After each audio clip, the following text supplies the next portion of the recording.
No recordings, cell phone transmissions, or video streaming of any kind are permitted. And although you may take personal notes and share encouraging thoughts with others, your notes, whether electronic or handwritten, should not be given or forwarded to anyone else. And what happens exactly if you kind of violate all of those? Welcome to the annual meeting of the Jehovah's Witnesses, the most special event in their religion when it comes to updates and changes to the doctrine of the Jehovah's Witnesses. Now that the Jehovah's Witnesses are fully shifting into a personality cult, these meetings are exclusively led by members of the governing body, aka the leaders of this cult.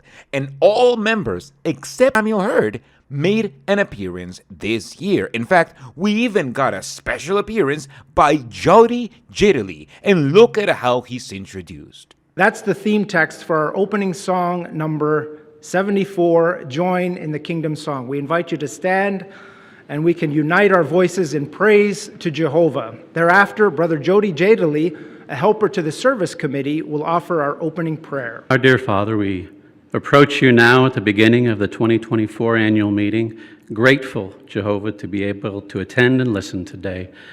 Spoiler alert, he's praying here not because they're breaking tradition and allowing the spotlight to be on people who are not part of the governing body. This man is one of the two new governing body members, and this prayer is his last public action as a mere Jehovah's Witness, since he did this mere minutes before he was announced as one of the two new governing body members. But I'm getting ahead of myself. Gage Fleegle, real name by the way, isn't even done self-congratulating in front of all his followers. Since our last annual meeting, Jehovah has directed his people in many different ways, reflecting his love and wisdom. Of course, the most significant occurrence is that we've welcomed back thousands who had been removed from the congregation.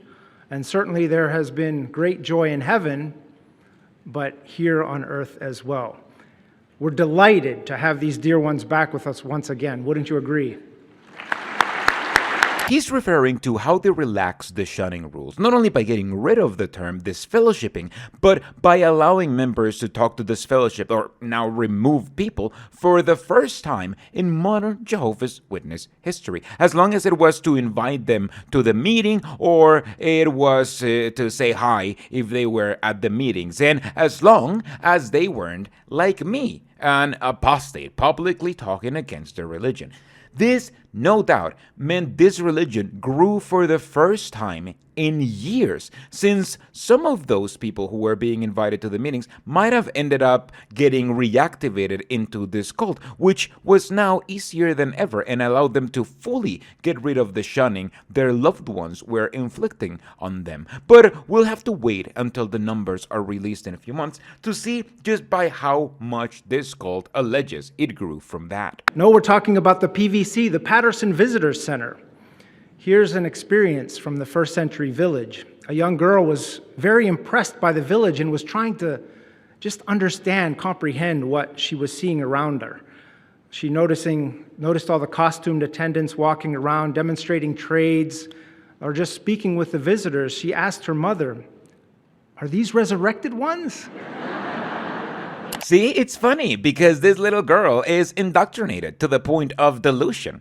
Seriously, this funny line by a surprisingly fashionably dressed Gage Fleegle shows how soon child indoctrination starts and how much it warps the child's sense of reality, even from a young age. That being said, I would love to visit the Patterson Center for visitors, show you around, maybe even try live streaming from there, just as I did at the last convention. So join my Patreon or something so I can afford the plane ticket. I do it, I swear. In the month of October 1924, Jehovah's people were busy distributing around the world a printed resolution entitled Ecclesiastics Indicted. Now, this is a copy of that tract, life-size. Imagine distributing this tract to people in your territory or putting it in their doors.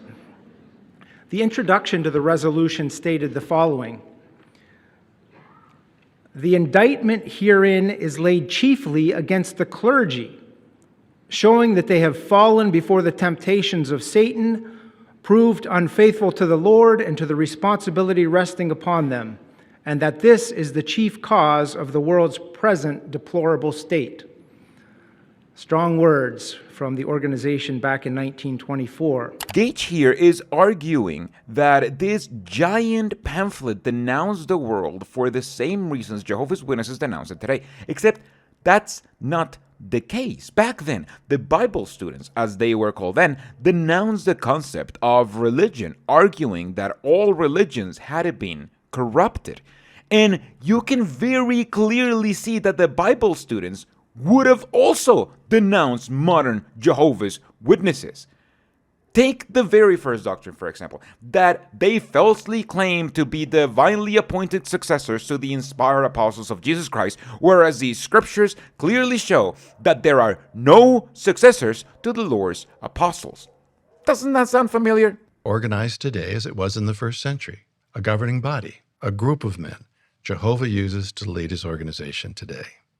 And all the congregations around the world are united by the direction that we get from the governing body. And just as the apostles and elders in Jerusalem would send out decrees for all the early Christian congregations of the time, the same exact model is used today. How about the next point? That they claim the sole right to interpret the scriptures and that therefore they alone know what the people should believe. Doesn't that describe exactly the role of the governing body today as the guardians of doctrine, teaching you should obey them even if you don't want to? We recognize that Jehovah provides spiritual food and direction through this body of men at the right time. We're not left floundering or trying to find our way. Therefore, we remain obedient and responsive to the direction we receive. We never dismiss it, even if it doesn't appear practical from a human standpoint.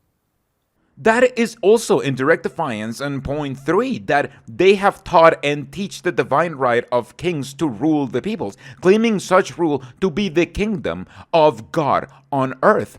You know, like the governing body claims there will be princesses in heaven ruling over the world.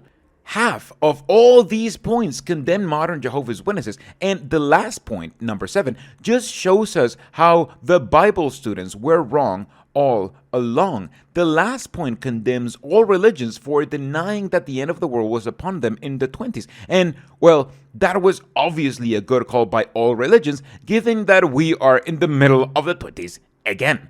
Gage Fleegle just lied to every Jehovah's Witness out there, knowing that no Jehovah's Witness will ever occur to doubt him or double-check this pamphlet. He wants all his followers to blindly believe what he's saying, that this pamphlet is basically saying what they're preaching today, when this pamphlet literally condemns the way him and every other governing body member is doing with this religion. And Gage finishes up this introduction with a super charming story of what Jehovah's Witnesses back then used to be famous for: spreading religious hatred. In the small town of Cleveland, Oklahoma, Brother Frank Johnson finished distributing the tracts 20 minutes before he was to be picked up by other publishers. Well, he couldn't just wait out in the open because men from the town were angered and they were seeking to find him. So Brother Johnson decided to hide in a nearby church. Finding it empty, he left copy of ecclesiastics indicted in the preacher's Bible and at each seat. He exited the church as quickly as he had come. Well, he still had some time, so he visited 2 more churches, following a similar pattern. Frank rushed back to the spot where he was to be picked up. He hid behind a fuel station, keeping an eye out for the men who were with him. The men drove by, but they didn't see him. As soon as they were gone, Frank's fellow preachers who had been witnessing nearby arrived to pick him up, and they all drove off together. Now, as they were leaving town, one of the brothers recalled, "We passed by the 3 churches. There were as many as 50 people standing out in front of each church. Some of the people were reading the tract, others were holding it up for the preacher to see. Well, we had a very close call," he said, "but we thanked Jehovah our God for his protection and the knowledge to outwit these enemies of the kingdom." So that's part of our theocratic history, your theocratic history. you continue to preach with the same boldness. What do you think would happen if, say, I did this to Jehovah's Witnesses? Like, I went inside an open, empty Kingdom Hall and placed some JW Facts printed out pages that show legitimate criticism against this cult, or heck, I would hack the screens to show my videos on JW Broadcasting. Would they not react far worse than the churchgoers in Gage's story? This really shows the hypocrisy of being a Jehovah's Witness, where you have to believe every religion deserves criticism, except your own. But that's all for now. I'll be breaking down the annual meeting moment by moment with this and other future videos, so subscribe if you don't want to miss out, and join my Patreons and YouTube supporters if you want to watch these as soon as they are ready.